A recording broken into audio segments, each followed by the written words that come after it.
We've been every day in practice. We've always talked about evaluating the quarterbacks and how they were playing. Well, while we were putting in our schemes and systems, we just kept talking about how much progress or how much of a move forward that these guys have made, particularly Michael and David. And it just became apparent that Michael has the best grasp of the offense right now. I mean, to start a game, he is the guy that we feel most comfortable with right now because of what he knows and knowing the system and the schemes and knowing the players, that he'll be throwing the ball to or handing the ball off to. So he's done nothing to lose his position. He's improved. We talked about earlier about his leadership, his knowledge of the offense, and so he's put himself in the position, to be the guy, right now, and I'm quite sure he'll work hard at it. He takes pride in that, and so that's how it worked out. I think with respective to Phillip and David, Phillip has a big arm, strong arm, been in college games as well. Is a guy that's learning our offense, and to expect him to know the whole offense by the time the season started, I don't think that'd be fair on him. But he knows enough of the offense and enough of the concepts, that we use, that we understand that his situation will be kind of on-the-go training, on-the-job training. As the season goes on, how much he picks up, how the communication, all those different things.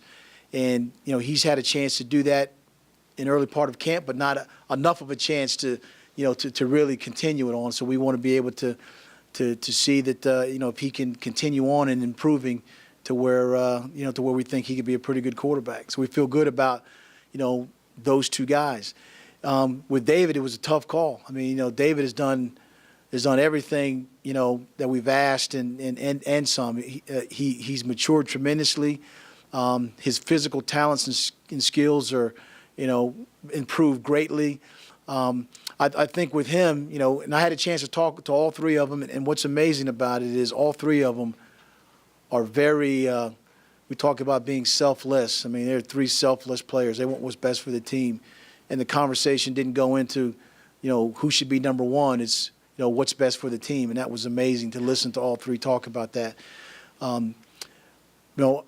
I'll have the right to reserve whether or not, we'll use David during the year, but my plans are try to redshirt him, because I think that, for me to sit here and say that we're going to play three or this is 1 and 2 it's hard to do when you look at, we're reminded of the Maryland quarterback that, non-contact drill, blew out his ACL. In the NFL, Seattle quarterback, first throw, first play, he's out for the year. Just so many things can happen during the course of a game, and I'm cognizant of the fact that after a couple games, you want to settle into your 1 and 2, but to rule David out of that mix, I mean, he's going to be at practice, he'll be taking some reps. I just want to make sure that as we're moving forward, that the decision with Michael and Phil does not exclude David, but as the season goes on, it'll be evaluated, reevaluated, and I think that's the best answer. That's an honest and truth answer, the best answer I can give you. I like him after the fact when we win him, but it's true. And you look at we're talking about as a staff. Wayne Lindenberg has ties. Levern Beelan, Coach Trott, Fontel Mines was a player here. Byron Thweet was a player here. Danny Rocco, of course, is the uncle of Michael, and on the coaching staff when I was here, and so a lot of the players that are still there, or the fourth, fifth year guys that are still there, were guys that that I recruited when I was there. They were younger players that had experienced a chance of winning that 2008 national championship. Now they're older players. Guys like Kerry Wynn, who's a preseason All-American, Kendall Gaskins, preseason All-American. Bless you. So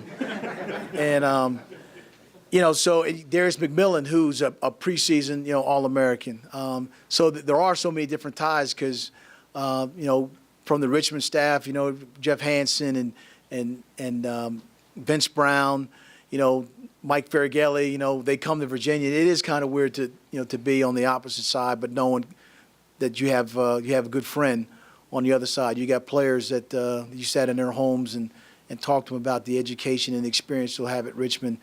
So it'll be a good game. Guys are excited about playing the game. We haven't won a game in 2 games. Last 2 games, and looking to get that feel about victory again and kind of start off what hopefully we feel will be a productive season. Well, we've been trying to prepare for that, since spring practice. We've since early part of camp, talking about, not only you have to win your games at home, but you got to be able to win tough games on the road. Last year was last year. With some success there on the road, it's going to have to be the same way because tough situations again. Georgia Tech and TCU. I mean, they're those 2 great teams. So we just keep talking about it, but it all boils down to the fundamentals of playing the game, that are doing the things that we know we can do, that we're capable of doing, and without looking too far ahead. I mean, all we've talked about is Richmond and not having the last 2 games we haven't won, and that getting that taste back in your mouth about winning. And I think that's the driving factor right now.